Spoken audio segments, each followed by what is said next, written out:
It's Friday, April 14th, 2023. Let's talk about the news. From BBC News, Ghana first to approve world changer malaria vaccine.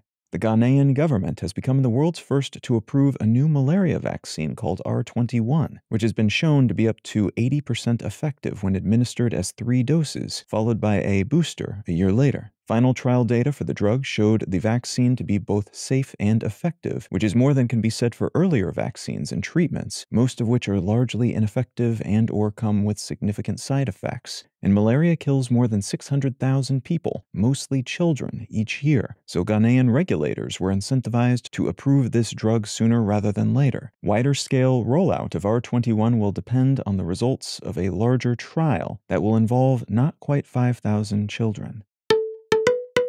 From The Verge, PBS also stops tweeting after being hit with government-funded media label, following an announcement by public broadcaster NPR that it would be leaving social platform Twitter after the company decided their account should bear a label suggesting it's government-funded, which replaced another recently applied label, U.S. state-affiliated media, both of which are generally considered to be inaccurate and misleading. Public broadcaster PBS, which had a similar label applied to their account, said they would be doing the same.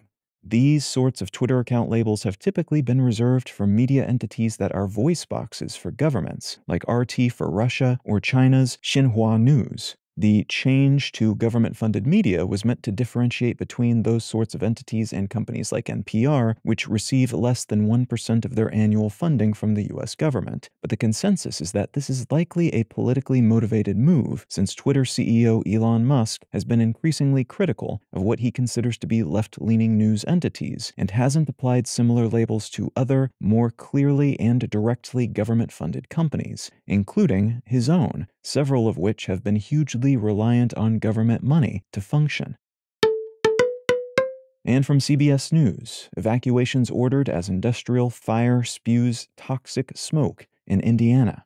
Residents living within a half-mile of an abandoned factory that caught fire in Richmond, Indiana, have been told to evacuate by local officials, citing danger from toxic smoke. This old factory was being used as storage for all sorts of plastic materials, the burning of which is responsible for the dangerous toxins in the smoke, and folks living further away but downwind of the fire have been told to shelter in place, close their windows and doors, and turn off heating and cooling devices to avoid allowing the smoke into their homes. The fire has been contained, and officials are in the process of figuring out the exact composition of the burning plastics in order to determine how best to proceed.